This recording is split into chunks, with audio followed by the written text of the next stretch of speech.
The idea is basically to bring together students who are studying obviously in undergraduate programs in different places. It's basically to promote transcultural communication. Actually, they were challenged to bring topics which are somehow communicating with each other, which are in a way offering a possibility to bring something that is not just your own local context, but somehow is translatable. And the other is to give them an opportunity to actually learn the academic communication. I mean, for most of them, this was the very first event that they were participating in an international conference.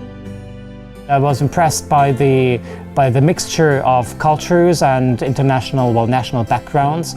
It was a quite international group. Students from 16 countries gathering here to discuss about their ongoing projects. I wanted to research about this and also be able to present in a different environment in which I usually present. So leave the borders of Amsterdam and come to Budapest, where I could meet more people.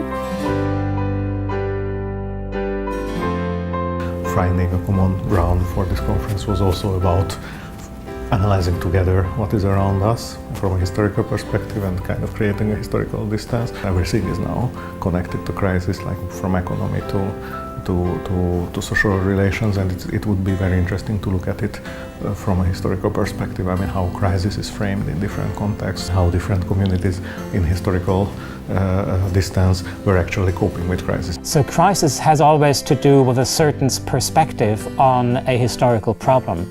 For example, the so-called refugee crisis today is used by many politicians to make their own statements and their own argument.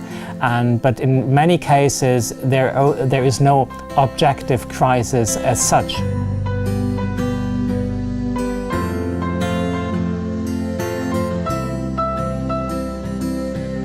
So the topic that just came up when I had my presentation was that, is a crisis really something that the person, for instance, I presented, also perceived as a crisis? Or is it something that I think it must have been a crisis for this person, even if she lived 100 years ago? So this is also how are we working with a different words that we are using. My topic was about the Charter 77 and the Slovak reaction to the Charter. My paper discusses the current alleged immigration crisis in Italy and the imperial entanglements of the response by the Five-Star Movement.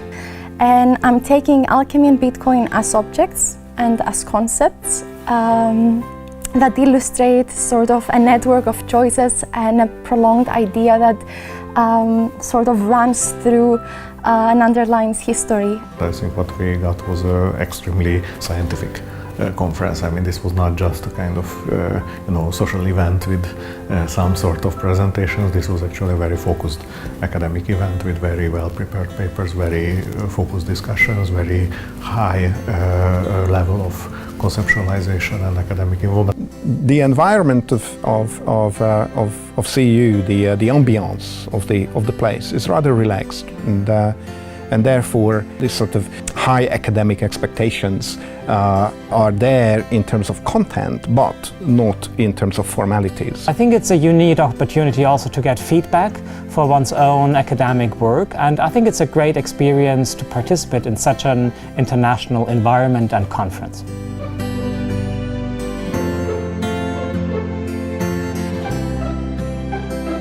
It's not a conference that you have to stand and feel that formality that you usually have with academia.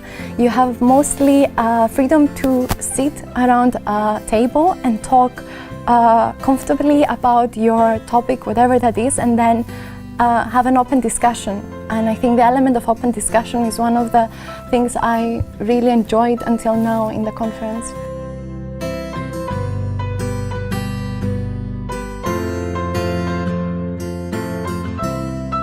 CEU is a place that would like to mediate this interaction. We want to be a visible place for mediating and for creating opportunities for students to communicate in this transnational context, especially in the world when renationalization of the academic space is taking place.